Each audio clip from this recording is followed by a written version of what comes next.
Muy buenas tardes tengan todos. Bienvenidos de nuevo al estudio del Ministerio Hispano de los días miércoles. Un placer para mí estar con ustedes hoy y vamos a dar un par de minutos para los que se están conectando online. Buenas noches, bienvenidos. ¿Cómo están?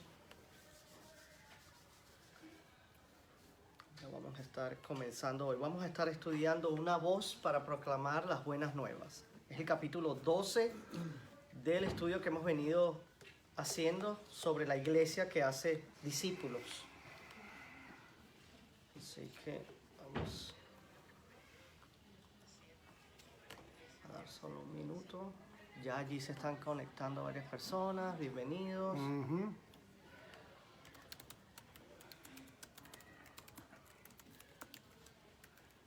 A ver. Sí, para empezar.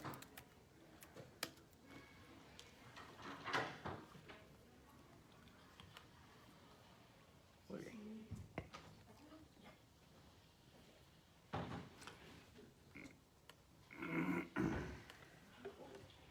Ok. Bueno, vamos a dar comienzo, ¿sí?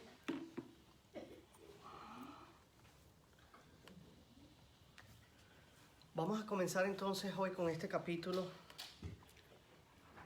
que realmente es sumamente importante porque es una de las marcas de los discípulos. Como discípulos de Cristo, obviamente nosotros vamos a querer proclamar las buenas nuevas y vamos a querer hacer otros discípulos.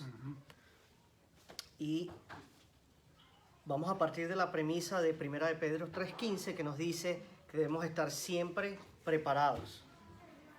¿Y preparados para qué? Preparados para responder a todo el que nos pida razón de la esperanza que hay en nosotros. Pero que lo hagamos con gentileza y con respeto. Entonces de esa premisa vamos a partir. Y primero que todo voy a hacer una pregunta que es más que todo sobre una anécdota del escritor, ¿no? Pero ¿alguna vez han estado en un ascensor de algún hotel bonito o algún sitio que han visitado o en algún centro de conferencias y han notado que tal vez las personas que están en el ascensor no están yendo a ninguna parte, sino que tal vez están subiéndose al ascensor, subiendo de pisos, bajando, como si no fuesen a ningún lado, ¿sí?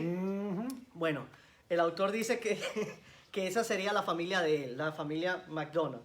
Y él cuenta que, bueno, cuando los niños de él estaban pequeños, eso es algo que a él le gustaba mucho hacer con ellos. Se iba a uno de sus hoteles favoritos, que era el Hyatt, y como esos ascensores eran de vidrio y podías ver hacia el exterior, a él le encantaba la vista.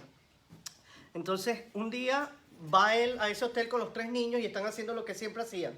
Se suben al ascensor, subiendo, bajando un piso, viendo qué había en ese piso, se volvían a subir, bajaban. Pero en medio de todo esto hubo una confusión entre ellos, entre el hijo mayor y él. Y cuando se para el ascensor, ¿verdad? Sin que el padre pudiese reaccionar, Mark, el hijo más pequeño de él, sale corriendo pensando que se iban a bajar en ese piso. Y cuando él trata de salir a buscarlo, se cierra la puerta del ascensor y baja el ascensor, ¿no? Entonces, prácticamente el hijo menor de él se quedó atrás, en un piso solo, mientras él tenía a los otros 2 hijos con él.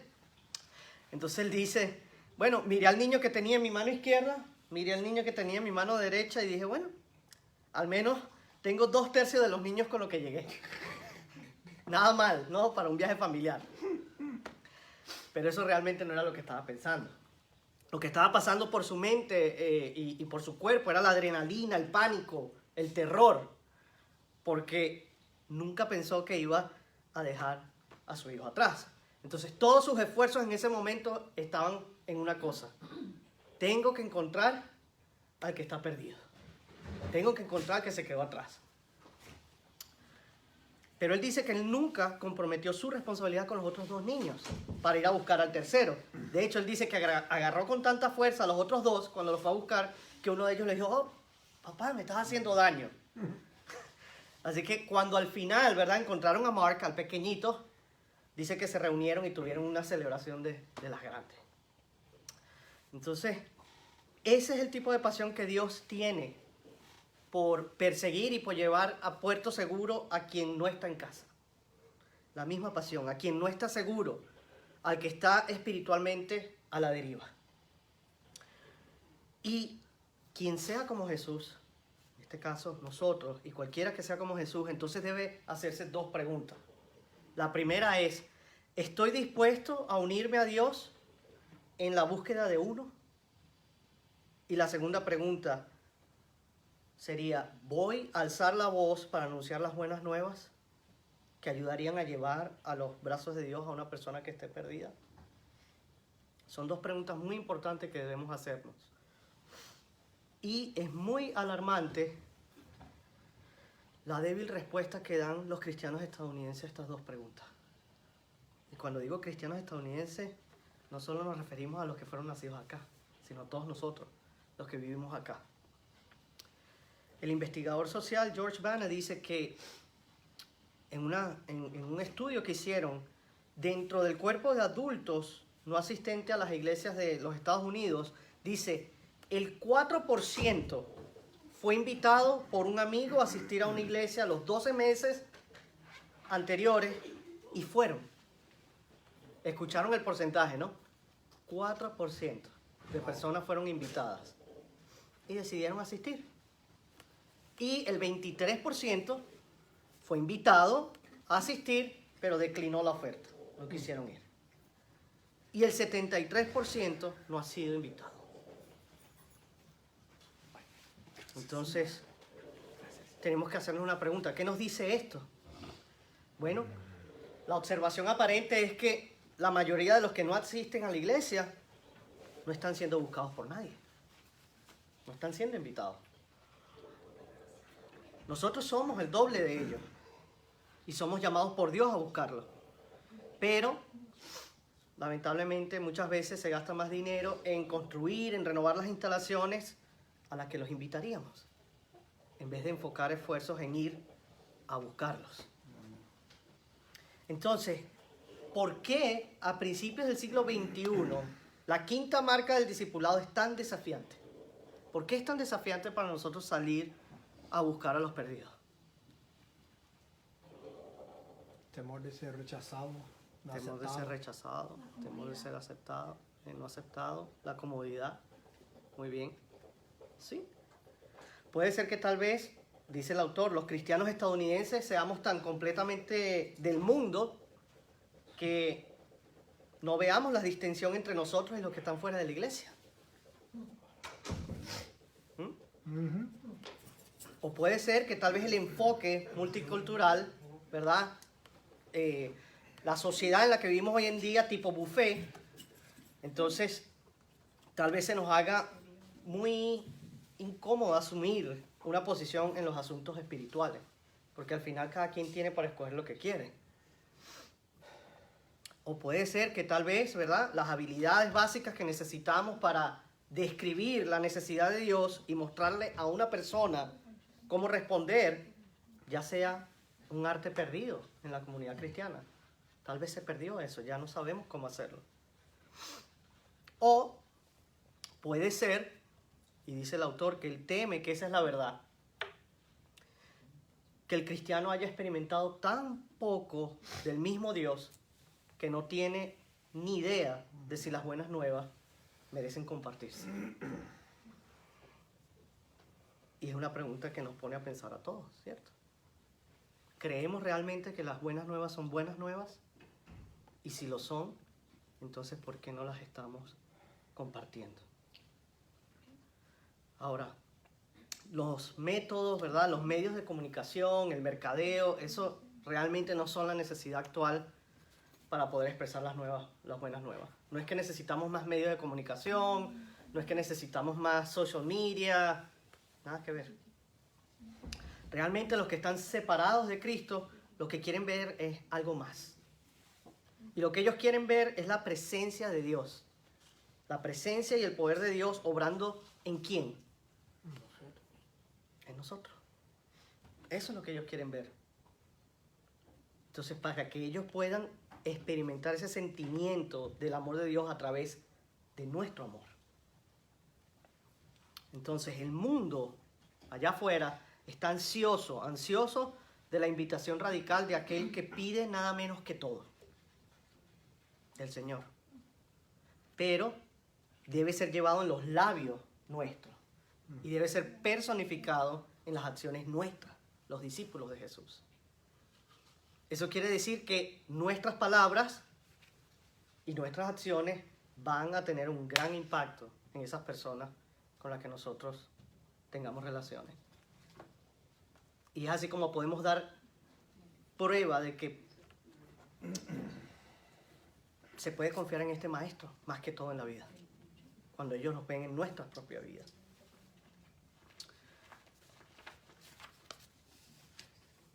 En la iglesia, ¿verdad?, suele dársele mucha promoción y se les considera la primera línea de ofensiva a los cristianos jóvenes.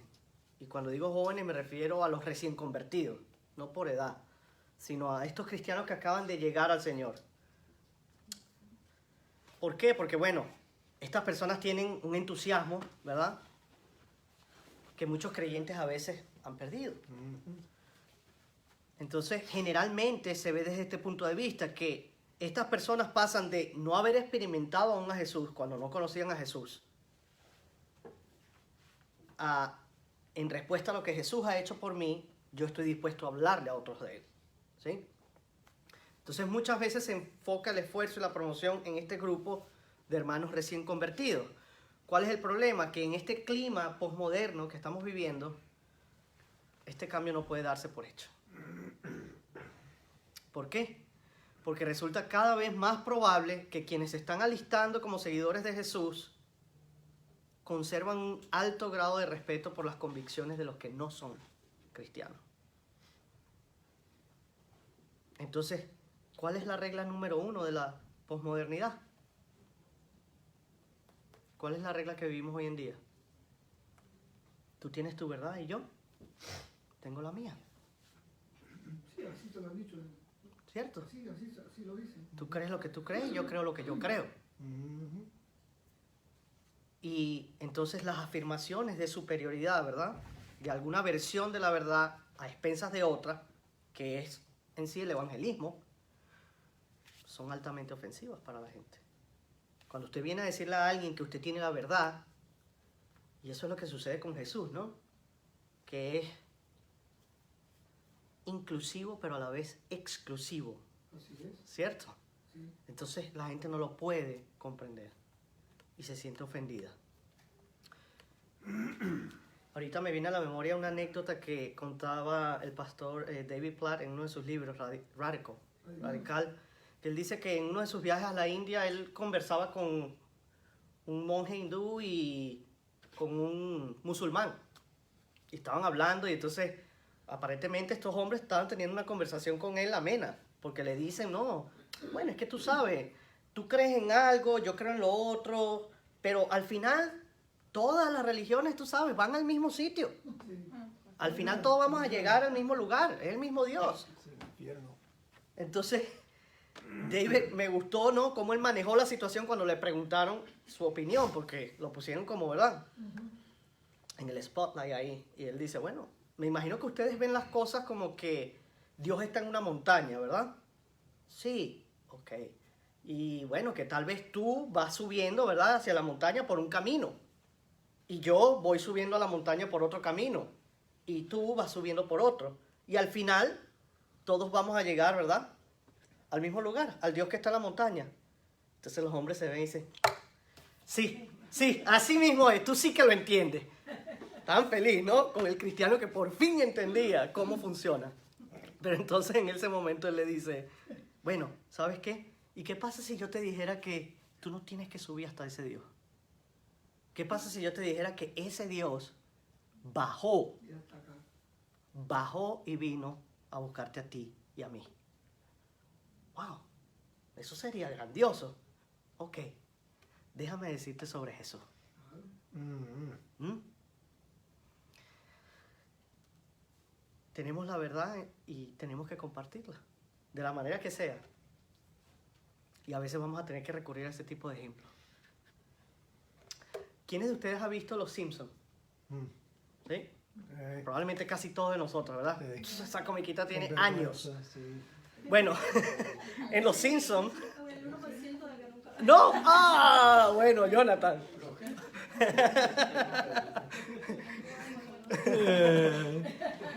¿Y tú? Bueno, la comiquita ha estado por años, ¿verdad? En la tele. Y sabemos que, bueno, Homero, ¿verdad? Que es uno de los personajes principales y su familia, que es bastante disfuncional, ¿no? Ellos viven en la casa que está al lado de los Flanders. ¿Recuerdan los Flanders? No, sí. Tenemos el contraste de las dos familias, ¿no? Una familia que es medio loca y otra que es bien recta.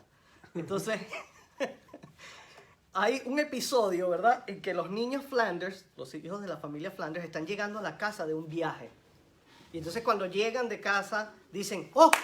Hemos estado en un campamento de la iglesia para aprender cómo juzgar más. Irónico, ¿no?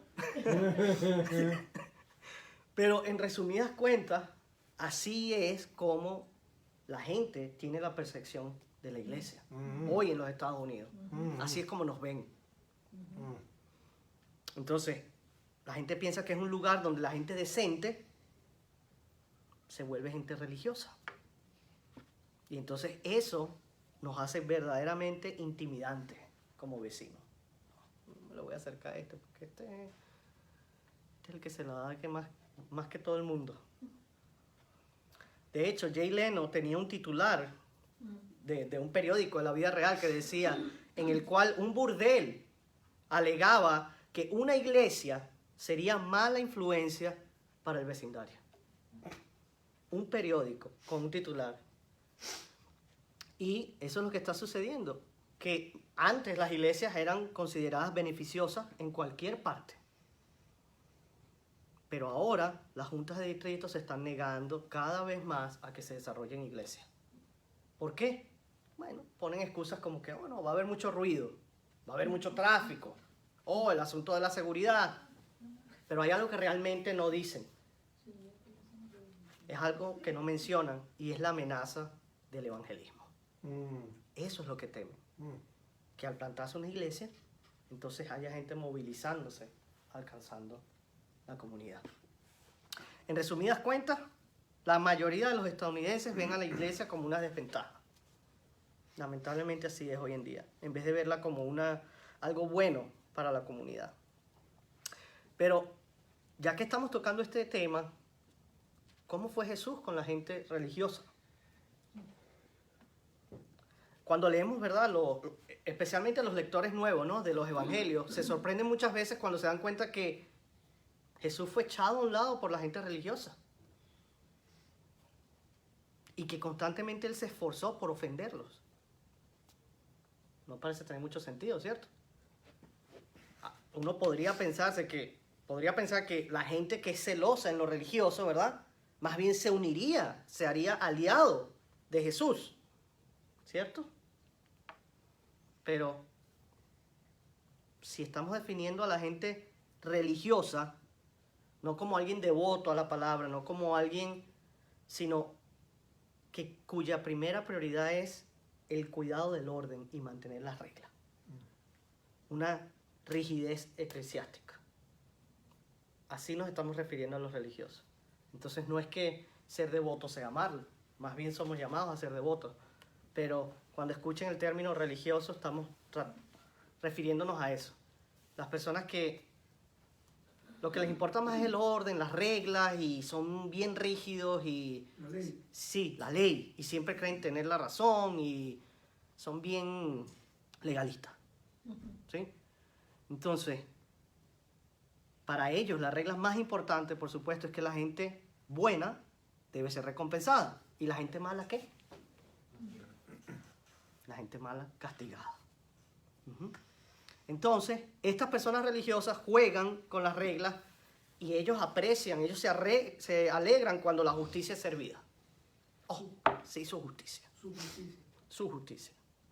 Entonces, lo último que ellos quieren ver es que alguien venga y les cambie las reglas. A los demás. Y eso fue lo que hizo exactamente Jesús. Y ellos siguen igual. Entonces, como ven acá, complete la oración. Jesús recibe a los pecadores, Pero ¿qué dirían las personas religiosas? condena a los pecadores, Algunas condenas, una de ellas, ¿qué más?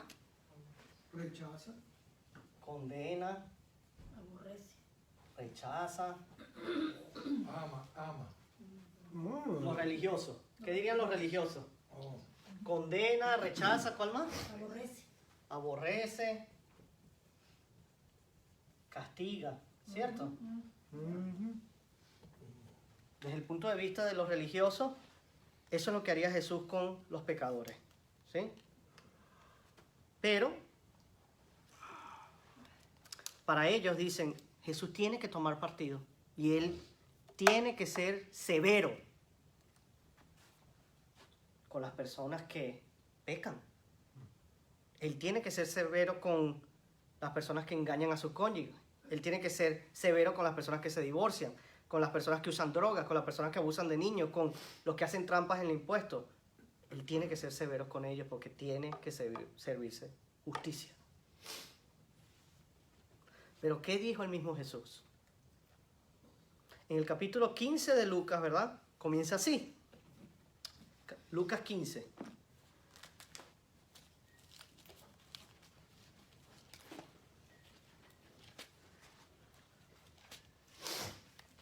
En Lucas 15 vemos que el capítulo comienza con que muchos recaudadores de impuestos y pecadores se acercaban a Jesús para oírlo.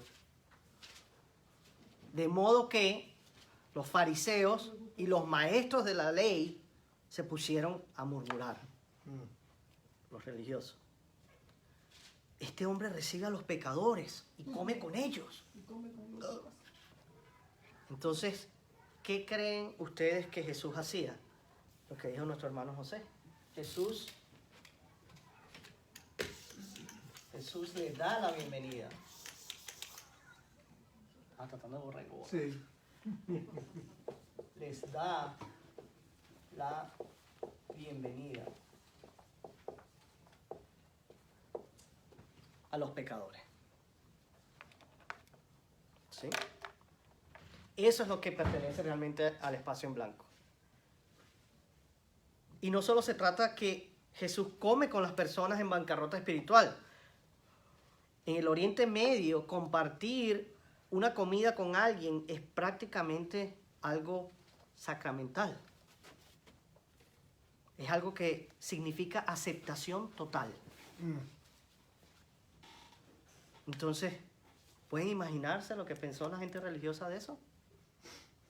¿Dónde están los altos estándares de Dios?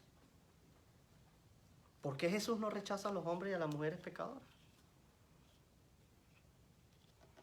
Entonces, nosotros como congregación, toda congregación, tiene que decidir de qué lado en este asunto va a ubicarse. ¿Quién pensamos que tiene la perspectiva correcta? La gente religiosa, los que se preocupan por las reglas, las leyes, la justicia, o Jesús de Nazaret. ¿Es la iglesia una multitud santa, enfocada internamente en quienes ya estamos aquí? ¿O deberíamos ser una congregación que se enfoca externamente en extender el amor de Dios a quienes en realidad parece que no merecen ni una onza de gracia? En Lucas 15 Jesús afirma: déjenme contarles qué hay en el corazón de Dios. Y procede a narrar 3 historias. Una es acerca de una oveja perdida. Una es acerca de una moneda perdida. Y la otra es acerca de un hijo perdido. ¿Ven la similitud? Todos estaban perdidos. Para nuestro propósito hoy en la clase nos vamos a enfocar en la primera historia, en la oveja perdida. Así que veamos lo que nos dice Lucas, capítulo 15, versículos 4 al 7. Si alguien lo tiene a mano y desea leerlo. Lucas 15, 4 al 7. Sí, hermano. ¿Qué hombre de vosotros teniendo 100 ovejas, si pierde una de ellas, no deja en el desierto y va tras la que se perdió hasta encontrarla. Y cuando la encuentra, la pone sobre sus hombros gozoso. Y al llegar a casa reúne a sus amigos, vecinos, diciéndoles: gozaos, amigos, porque he encontrado mi oveja que se había perdido. Y os digo que así habrá más gozo en el cielo por un pecador que se arrepiente que por 99 justos que no necesitan de arrepentimiento. Amén. Gracias, hermano. Fíjense cómo empieza Jesús. Dice, supongamos que uno de ustedes tiene 100 ovejas y pierde una de ellas. Ahora, Jesús claramente pretendía ponernos a nosotros en la historia. Debemos asumir el papel del pastor. ¿Qué habría hecho exactamente un pastor bueno y fiel? Buscar la perdida. Ujú, exactamente. Kenneth Bailey, en su estudio sobre esta parábola, declara que un buen pastor acepta la responsabilidad, como dijo la hermana Xiomara, de buscar a la perdida. Ese era el punto de Jesús. Ahora, Bailey sugiere que los fariseos hubieran esperado otro tipo de pregunta, un poquito diferente. Fíjense la pregunta. ¿Cuál de ustedes, al poseer 100 ovejas, si llegara un reporte de una oveja perdida, no enviaría a un siervo al pastor responsable y lo amenazaría con una gran multa si no encontraba la oveja? Esa es la pregunta que hubiesen esperado los fariseos. Algo se perdió, así que entonces alguien debe pagar. Pero Jesús dice, no, piensen de nuevo. Ustedes son responsables. Ustedes poseen 100 ovejas y ustedes perdieron una de ellas. Entonces, es intrigante en el Medio Oriente que en el tiempo de Jesús, así como ahora, es prácticamente inapropiado a nivel cultural aceptar la culpa. Es muy difícil aceptar la culpa. Entonces, uno nunca debe decir, oh, he llegado tarde, sino que más bien dice, el resto de ustedes empezó sin mí. ¿Cierto? Una solución fácil. En lugar de reconocer, oh, dañé la camioneta, o choqué la camioneta, ¿qué se decimos? Oh, hubo un accidente. Hubo un accidente, pasó por pasar. Un accidente y me dieron. Sí, yo no tuve nada que ver. Pero Jesús, fíjense, deliberadamente comenzó la parábola diciendo, ninguno de ustedes va a librarse de esta dificultad tan fácilmente. Ustedes son pastores y son responsables de las ovejas. Y perdieron a una de ellas. Así que, ¿qué es lo que vamos a hacer al respecto? No podemos decir, oh, yo vivo en los tiempos posmodernos y el evangelismo está pasando de moda. Es más, resultaría incómodo, inapropiado que yo arriesgue mi relación con mi vecino al hablarle acerca de aquel a quien le he dado completa autoridad sobre mi vida. Entonces, con respecto a las cosas de Dios, muchos de nuestros vecinos están perdidos. Perdidos. Entonces, si la respuesta a la pregunta, ¿quién es tu Señor? ¿Quién es nuestro Señor? Si es Jesucristo, la respuesta a esa pregunta, entonces tenemos que aceptar la responsabilidad de poner nuestro corazón en donde está el corazón de Dios. Ahora, es importante que recordemos que este tipo de búsqueda no deben ser transacciones, sino relaciones. No es una mera transacción. Fíjense lo que está pasando en las iglesias. Sucede así.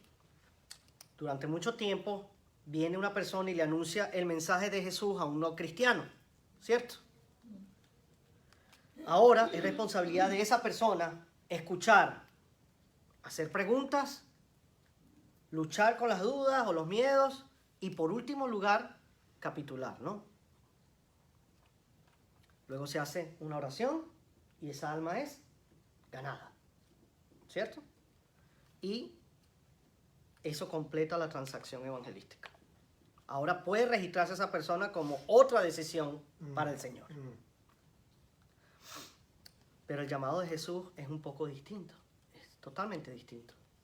Dice, hacer discípulos, no decisiones. Entonces, millones de personas, el punto es que muchas personas han respondido positivamente a esas invitaciones espirituales, pero no han llegado más lejos. ¿Por qué? Porque ha faltado el discipulado. Especialmente si cuando se hace esa invitación y la persona la acepta, se deja fuera esa parte de que este es solo el comienzo. Ahora viene el discipulado. Fíjense que las investigaciones demuestran que muchísimos hombres han sido contados. Cuando digo hombres me refiero en general, hombres, mujeres, han sido contados eclesiásticamente muchas veces, pero nunca han llegado a ser aprendices de Jesús. Amén. Tengo una experiencia, ¿no? Cuando estaba allá en Lima. Ujú. Los domingos, un domingo de cada mes, Ujú. había un solo culto, no había más nada, en un solo culto, me acuerdo, empezaba a las 8 de la mañana, y el resto del día era hacer evangelismo. Y sí, porque cuando se hacían las decisiones, entre comillas, Ujú. las decisiones, ¿no? A mí me consta que había un padrón, por decir así, ¿no? De decisiones y no bajaban de 200 a 300 personas. Y yo veía en la iglesia, y decía, bueno, ya van como 8 meses que seguimos siendo 300 y pico, sin contar los niños. Entonces yo me decía, bueno, si cada domingo de cada mes, y llevamos 6 meses en esto, y tenemos un padrón que multiplicado por promedio, deberían haber acá 1000. Como mínimo, sí. Entonces, no pasaba de la primera línea. Y nos daban unas tarjetitas odiosas, para mí, por lo menos, que decía seguimiento. Ah, Y que ahí se cortaba. ¿Cuál seguimiento? Si lo que seguía era ser discípulo. claro.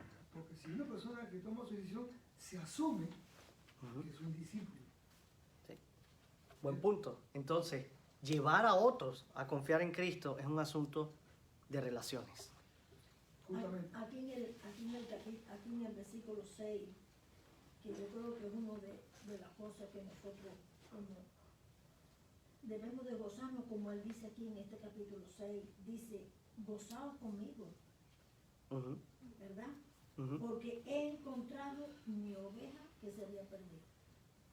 Ujú. Entonces él sintió gozo y vino y la dijo a sus vecinos, a sus Ujú. amigos.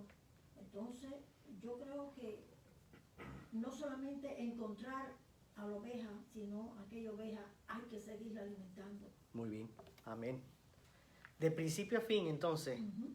llegar a ser como Jesús se logra fundamentalmente a través de las relaciones correctas. Exacto. Y esas son buenas noticias para esta cultura, esta sociedad en la que vivimos hoy en día. ¿Por qué? Porque esa narración de historia se lleva a cabo mejor cuando hay relaciones de confianza. Tú no vas a abrirte a hablar con alguien con quien realmente tal vez no tienes relación. Pero si es alguien que ves todos los días o cada cierto tiempo, probablemente tú vas a estar dispuesto a contarle cómo el mismo Señor, ¿verdad?, ha obrado en tu vida, cómo su historia está entretejida en la tuya. Ahora, esto también nos recuerda que tenemos que liberar nuestra mente de esa percepción del evangelismo como conquista militar. Vamos a ir allá y vamos a conquistar eso y vamos a ganar todas estas almas. Sí, tenemos que seguir saliendo y evangelizar. Pero muchas de estas personas, en lugar de identificarse a sí mismos como blancos de nuestros misiles, ¿verdad?, de cruzadas espirituales, las generaciones más jóvenes son más receptivas a las metáforas, a las parábolas que aparecen en el Nuevo Testamento. De por sí, las parábolas de Jesús del Reino en Mateo 13 son un buen lugar para empezar. Entonces, Jesús enseñó, ¿verdad?, que la vida espiritual procede de forma dramática, pero invisible, y va creciendo inexorablemente como la levadura y va obrando como dentro de un montón de masa. Pablo, de hecho, le aconsejó a sus lectores que tuviesen todas las respuestas listas para aquel que indagara sobre su fe. Y tanto él como Jesús declararon que una vida de buenas obras es una de las formas más fuertes de hablar de las buenas nuevas. ¿Qué quiere decir eso entonces? ¿Será que dejamos entonces de evangelizar? ¿Dejamos de compartir las buenas nuevas y nos dedicamos a hacer buenas obras? ¿Será esa la respuesta? Todo viene junto. O más bien que a medida que evangelizamos, a medida que compartimos las buenas nuevas, mostramos con nuestra vida y nuestras obras lo que estamos diciendo con nuestra boca, ¿cierto? En inglés es un dicho que se dice walk the talk, ¿cierto, pastor? Entonces, lo que decimos con la boca lo hacemos con las acciones. Las relaciones resultan más desafiantes que las transacciones. Por eso a veces cuesta más hacer discípulos, porque no estamos dispuestos a invertir el tiempo, el esfuerzo. Es más fácil una transacción rápida. Pero luego, ¿quién se encarga de esa oveja? ¿Se las damos todas al pastor? Imagínense que cada uno de nosotros trajera 2. Entonces ya el pastor tiene que hacerle seguimiento a por lo menos 30, 40 personas. No, así no es. Entonces, siempre va a costar algo ir a la casa de una oveja. Fíjense, los que estaban oyendo a Jesús originalmente cuando contó esta parábola, ellos sabían que él no estaba diciendo que tenías que abandonar al resto de las ovejas para ir a buscar a una. Eso no tiene sentido. Realmente, ¿quién dejaría 99 ovejas solas para irse a buscar a una? Los pastores trabajan en equipos. Entonces, varios de ellos se quedarían vigilando las 99, mientras que otro iba a buscar a la perdida. Entonces, si no había un esfuerzo concertado para establecer una relación con la oveja que faltaba, las 99 que quedaron rápidamente llegarían a la conclusión de que es normal ser solo una entre 100. Es normal. Entonces, al final es la voluntad del pastor de ir en búsqueda de la oveja que falta, lo que le da seguridad a esas otras 99 ovejas. ¿Por qué? Porque ahora toda oveja humana sabe, oh, el pastor haría eso por mí. Si yo llegase a estar perdido. Entonces, no podemos negar, ¿verdad?, que el 99% de nuestra energía, o en muchas iglesias, está dirigido a las 99 que están en el rebaño, en la iglesia. Y por lo general las congregaciones son muy hábiles, ¿verdad?, en ocuparse en muchos programas para mantenerlas allí. Pero no deberíamos estar invirtiendo estos números. No deberíamos estar poniendo esfuerzo en los que están afuera. Yo tengo una experiencia cuando yo vivía en Cuba, era joven, y yo vivía en el campo, en una finca muy grande, y cerquita de la casa pasaba un río muy grande, y había una cría de gallina inmensa, había de todo tipo, y habían gallinas que ya mi mamá conocía, que se iban por el frescor de las matas, ¿no? Se iban al río a poner. Y ellas, yo no sé de qué forma ella sabía ese control. Entonces ella las cogía y las que ella se imaginaba, ella las trancaba. Y a las 10 de la mañana estaban locas por ir a poner el huevito. Y hacía mi mamá. Mira qué ilustración hacía mi mamá. Eso a mí no se me olvida nunca. Ella cogía un rollo de una pita grande y la amarraba en el rabo. Y ella le amarraba la pita y soltaba la gallina. Y la gallina corría. Ella seguía esa pitica. Y cuando esa gallina llegaba como 200, 300 metros, que ya ese corderito no caminaba más, ella iba por el cordel al nido y encontraba a la gallina con 10, 12, 15 huevos así. Wow. Ella encontraba por ese hilito, ella iba. Increíble. Y encontraba ese nido de gallina tan grande. Eso no se me ocurre a mí, pero ni... Eso lo hacía mi mamá. Yo decía, ven acá, pero eso lo hacía mi mamá. Y yo creo que hoy por hoy, a mí me queda esa ilustración tan en mi mente. Yo digo, Señor, me acuerdo de tantos lugares. Digo, bueno, vamos, y vamos. Amén. Bueno, no sé qué es lo que se puede hacer, pero eso a mí me ha quedado muy impreso en mi mente. A mí no se me olvida nunca. Nunca. Y así Gracias por compartir. la traía toda para casa. Gracias por compartir. Sí, hay que soltarle ese hilo. El hilo del evangelio. ¿no? Sí. El libro del Evangelio. Y ahí detrás de- A mí me gustó mucho una anécdota que cuenta el pastor, ¿verdad? Es algo que ellos hicieron en su iglesia. Ellos un día se reunieron para su reunión mensual, pero ese día decidieron hacer las cosas un poquito distinto. Y en vez de tener un tiempo de oración ellos juntos, el pastor le dijo, bueno, tienen 40 minutos. Por favor, entren en sus carros, sin música, sin radio, y manejen 3 kilómetros hacia el sur de la iglesia. Y eso los iba a llevar a cada uno a la intersección de una autopista de los Estados Unidos y a la curva interestatal de Indianápolis. Entonces él le dijo, parqueen su carro afuera de un restaurante, de un supermercado, de un centro comercial o cualquier lugar donde vean gente. Solo mírenla. ¿Qué ven? Oren por ellas. Pregúntenle a Dios qué tenemos que hacer para poder llevarles las buenas nuevas a las personas que están viendo esta noche. Y así lo hicieron y unas horas después regresaron y se volvieron a reunir y contaron sus historias. Y fue sorprendente para muchos ver cuántas personas estaban solas. Solas. ¿Cuántos hijos estaban fuera por su propia cuenta? Niños solos, sin padre. ¿Cuántos adultos tenían caras que reflejaban aburrimiento, rabia o cansancio? Tristeza. ¿Cuántas personas estaban hablando una lengua diferente? Ya fuese al inglés, en nuestro caso al español, y que estaban allí presentes, solo a 2 millas de la iglesia, pero a los cuales ninguno de ellos, ¿verdad?, se imaginaría que podía llevarlos a la iglesia. Los ancianos ese día hablaron del poder y la libertad que venía del orar por la gente, en lugar de solo competir por ganarles el puesto en el parqueadero. Entonces, esa noche ellos no diseñaron ningún programa,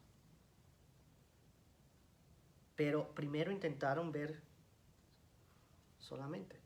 Fue lo primero que hicieron, ver, orar.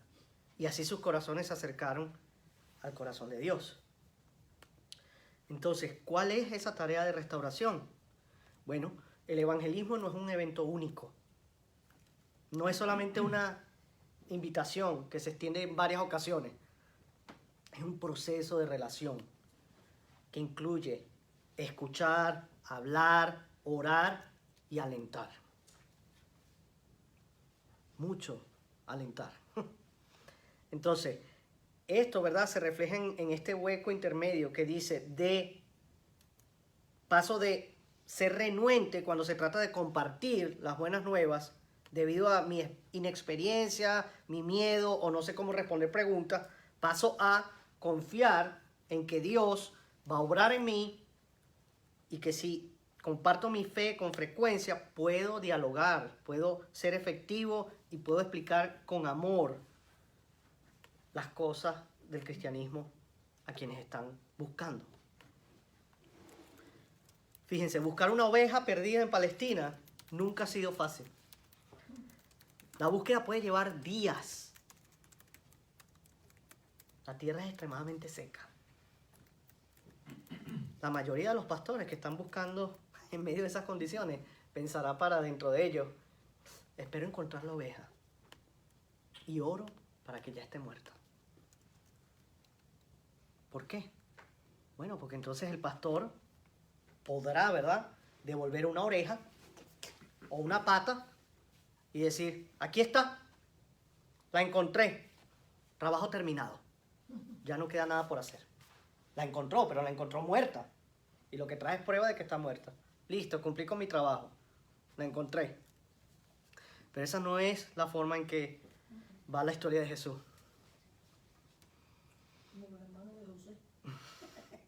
Cuando el pastor encuentra la oveja perdida, no solo está viva, sino que lleno de alegría, la carga entre los hombros y la vuelve a casa. Jesús nos está diciendo que cuando la oveja perdida ha sido encontrada, la tarea de restauración apenas ha comenzado. Entonces el proceso, ¿verdad?, de llevar las vidas humanas quebrantadas a la plenitud de Dios va a requerir toda una vida.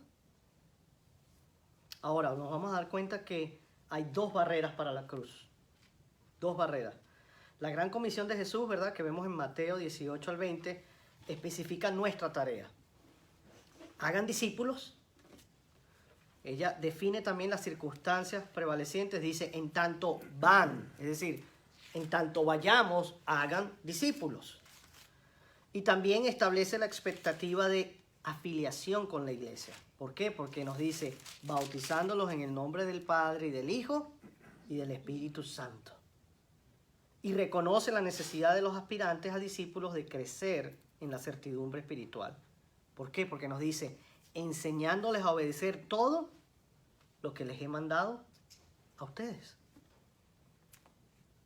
Entonces, en otras palabras, quienes han sido llamados a ser aprendices de Jesús tienen que cruzar dos barreras. La barrera de afiliación y la barrera de comprensión espiritual. Esta línea que vemos acá es la afiliación. Y esta línea que vemos acá es la comprensión espiritual. Entonces, nuestra misión en este diagrama es sencillo. Vemos quienes están del lado derecho, bueno, si lo ven ustedes, ¿verdad?, del lado derecho, son los discípulos. Son los que están incorporados a una reunión de iglesia. Si vemos el eje horizontal, acá, ese denota la comprensión o el entendimiento espiritual. Entonces, a las personas que no tienen entendimiento,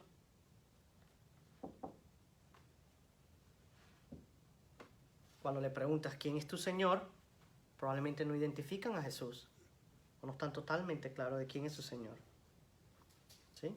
Entonces, el cuadrante 1, esto acá, es nuestro objetivo, ¿cierto? Como discípulos queremos hacer otros discípulos. Ese va a ser nuestro objetivo. Entonces, cuando vemos ese diagrama, nos damos cuenta que, aunque hay muchos caminos, ¿verdad?, para poder llevar a la gente allí, hay tres que son preferibles. El primero es un crecimiento espiritual en casa.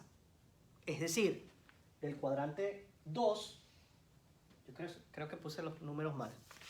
Yo creo que era 1, 2... No, sí, estoy bien. Del cuadrante 2 al cuadrante 1. Es decir, los que son miembros de la iglesia pero que no están convencidos. Llevarlos a discípulos. Eso es fácil porque están acá mismo en casa, ¿cierto? Luego, el 2, crecimiento por transferencia o por reactivación. ¿Cuál es ese? Del cuadrante 4 al 1.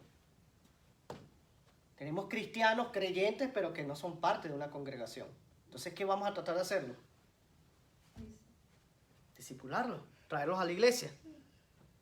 Y luego la tercera, que es el crecimiento de conversión, que es del cuadrante 3 al cuadrante 1. Buscadores que no conocen a Jesús y que no asisten a iglesia. Nuestra misión, hacerlos discípulos. Y luego queda la opción número 4, que dije que es la menos preferible, que es el crecimiento transitorio. ¿Por qué? Porque se enfoca acá. Del 1 al 1. Del 1 al 1. Del 1 al 1.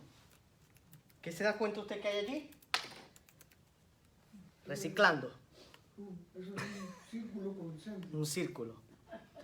Entonces, cuando decimos crecimiento transitorio, nos referimos, ¿verdad?, cuando hay transferencia, rotación de ovejas de un rebaño a otro. O como se le conoce, saltar de iglesia en iglesia.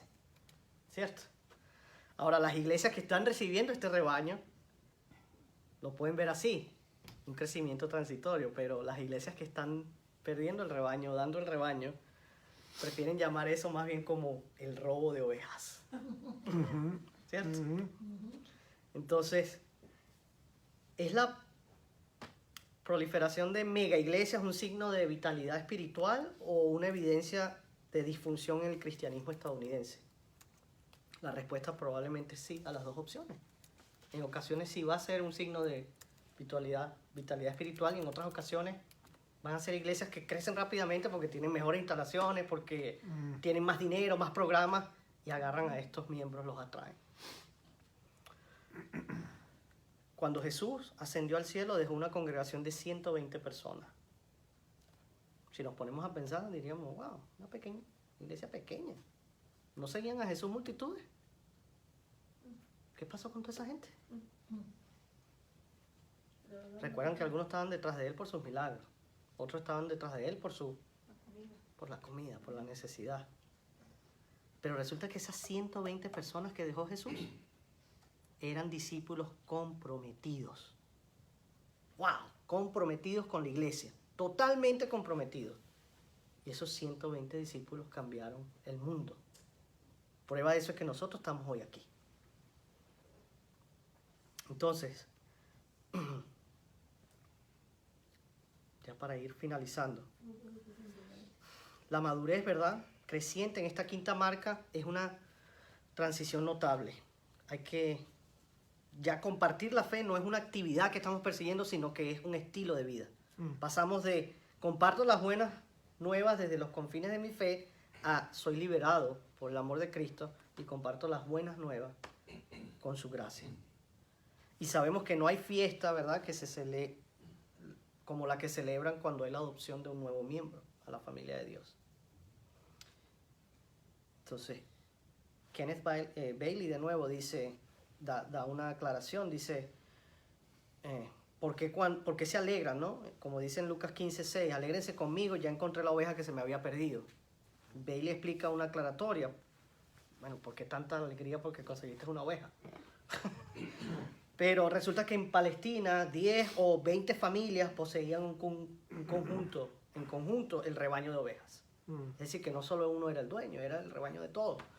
Entonces, si una oveja se perdía, adivinen qué, no era la oveja perdida de uno, era la oveja perdida de todos. Entonces, quien esté fuera de la familia de Dios constituye una oveja perdida para todos nosotros. Compartimos el rebaño, no es solo del pastor. Entonces, debemos hacernos estas preguntas. ¿Cómo veo a las personas que me rodean? ¿Son competidores a quienes debo convencer? ¿Tengo que establecer debates interminables con ellos y tratar de convencerles que mi doctrina es mejor que la de ellos? ¿Son molestias que tal vez debo evitar? No, yo ni le voy a hablar a ese porque ese, más fastidioso. ¿Son clientes a quien debo venderles algo? ¿O son personas que al final de cuentas necesitan esencialmente una cosa, que es la plenitud de estar en una relación con Cristo? Entonces, ¿cómo debemos alcanzarlo? El llamado de Dios no es a que nuestras iglesias lleguen a engrosar. Lo que Dios anhela es que seamos fructíferos, una vida humana cada vez, reproduciendo la obra del Espíritu Santo hasta los confines de la tierra. Para dejar una idea de cómo podemos hacer esto. No, la mayoría de nosotros no tiene que ser expertos para poder compartirle a una persona el Evangelio. No hay que ser expertos en la historia de Jesús, del Nuevo Testamento. No hay que ser un teólogo de carrera. Pero sí tienes que ser capaz de articular tu propia historia. Cómo Cristo transformó tu vida. Y lo puedes hacer de la siguiente manera. Rapidito. Comienzas con el AC. Luego pasas al despertar. Ya lo vamos a explicar rapidito. Y luego pasas al hoy.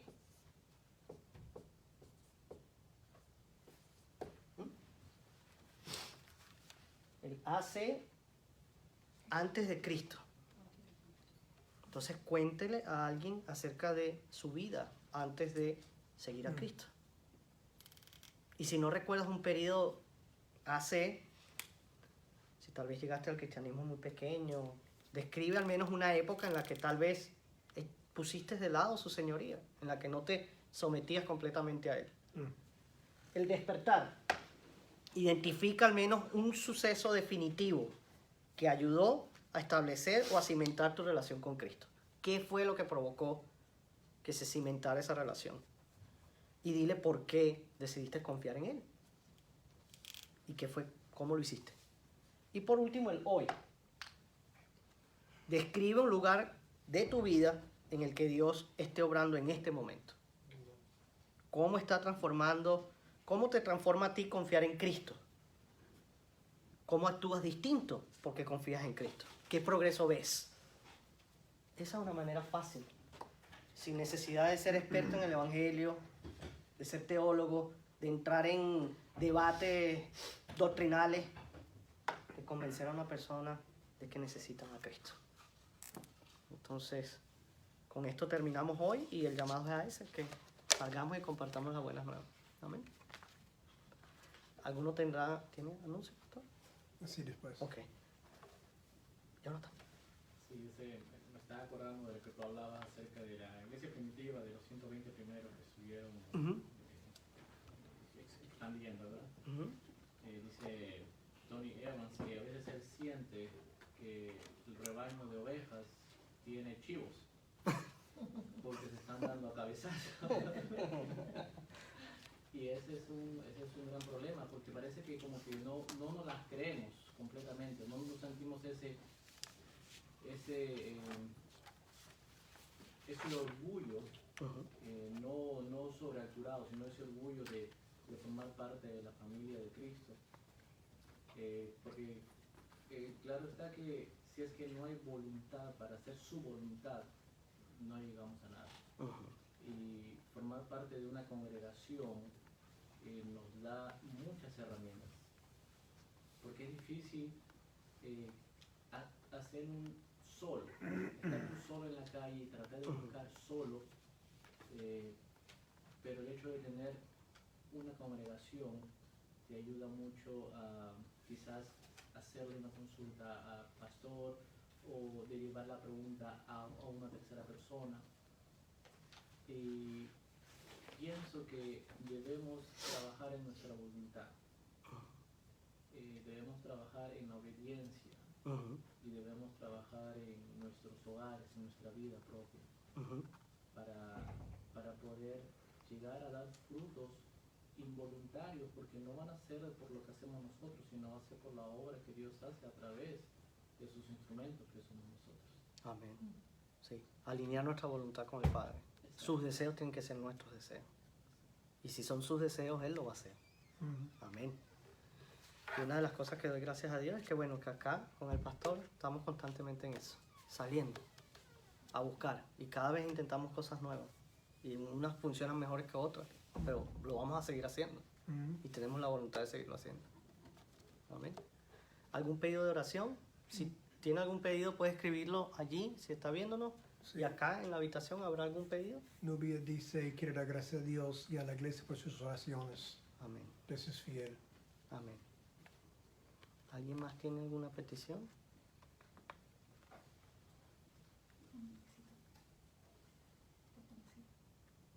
Ah, ok. Por Tommy Jr., que parece que estuvo enfermito. Ujú. Sí, hay varios. ¿Alguien pasando más? por enfermedades ahora. Manuel tampoco, Manuel. Manuel ha estado medio malito también, y un hijo ya se está recuperando, no charlamos con él. Manuel Ramírez, por Montana también. Ajá. Amén. Bueno, ¿quieres orar con nosotros, Jonathan? Por favor. Señor Padre amado, gracias Señor por esta oportunidad que nos das para poder aprender más de tu palabra. Señor, tú nos trajiste, Padre Santo, aquí para poder compartir con nuestro hermano Ernesto, Señor, con el favor que nos haces tú, Señor, de poder tener este lugar para ser un poco más expandidos en tu palabra, Padre Santo. Te pedimos, Señor, que podamos interiorizar lo que hemos aprendido, Señor. Te pedimos, Señor Padre Santo, que nos acerques más a ti, que no hay sabiduría, Padre Santo, para ser discípulos tuyos, Padre Santo. No solamente de la boca para afuera, Señor, no solamente hacer quizás un acto para poder nosotros cumplir con ciertos lineamientos, sino para que nuestra vida manifieste en testimonio tu presencia, Padre Santo. Te pedimos, Señor, por la salud de todos nuestros hermanos que tenemos que hemos mencionado. Te pedimos por los hermanos que quizás no tengamos conocimiento de que ellos están enfermos, pero tú sabes, Padre Santo, y tú los conoces, y tú pones tu mano sobre su salud, Señor, sobre la nuestra propia, Padre Santo. Te agradecemos, Señor Padre, por tu misericordia diaria que se renueva, Padre. Te agradecemos por darnos a diario nuestro refugio, nuestro abrigo, nuestro alimento, el pan diario, Padre. Te agradecemos, Señor, por nuestra familia. Te agradecemos, Padre, por permitirnos estar este día. Mañana no sabemos, pero sabemos que hasta hoy tú nos has acompañado, Padre. Te agradecemos, Señor, porque nos permites estar en paz y nos permites poder tener libertad para hablar de ti. Te pedimos, Señor Padre Santo, que nos permitas llevar tu palabra, Señor. Te pedimos, Padre Santo, que reveles, Padre Santo, tu voluntad para que podamos actuar, Señor. Te pido, Padre Santo, para que podamos cada uno de nosotros interiorizar y tener ese gozo de hablar de ti, ese gozo de poder evangelizar, y que nos des los instrumentos, las herramientas necesarias, Padre Santo, que nosotros somos incapaces de desarrollarlos sin tu voluntad, Señor. Te pedimos que estemos en gracia contigo, Señor Padre Santo. Limpia nuestros corazones, limpia nuestras almas, Padre Santo. Enséñanos a perdonar, Padre, como tú nos perdonaste. Enséñanos a ser humildes, Señor. Enséñanos a quitarnos todo tipo de orgullo, Padre. Enséñanos a estar a tus pies, Padre Santo. Enséñanos a estar agradables a ti, Padre Santo. Te pido, Señor, también que nos enseñes a educar a nuestros hijos en tu camino, Padre Santo. Amén. Te pido, Padre Santo, que pasemos por cualquier prueba que tú nos pongas por delante, pero que nunca nos alejemos de ti, Señor. Nunca nos sueltes, Padre Santo. Permítanos siempre seguir esa luz que tú nos pones delante. Y no nos permita ser piedra de tropiezo para nadie, Padre Santo. Permítanos ser sabios, hablar con sabiduría, permítanos a ver las cosas con ojos claros, permítanos a escuchar las cosas agradables para ti, Señor, permítanos decir las cosas agradables para ti, Señor, pero no nos permitas nunca tomar decisiones por nuestra propia voluntad, sino siempre pasarlo por tu voluntad, Señor. Permite, Padre Santo, que luego de esta clase podamos llevar a nuestros hogares, Señor, y vivir el gozo con nuestras familias, el amor y la alegría de poder tener lo que tú nos pones delante de nosotros, Señor.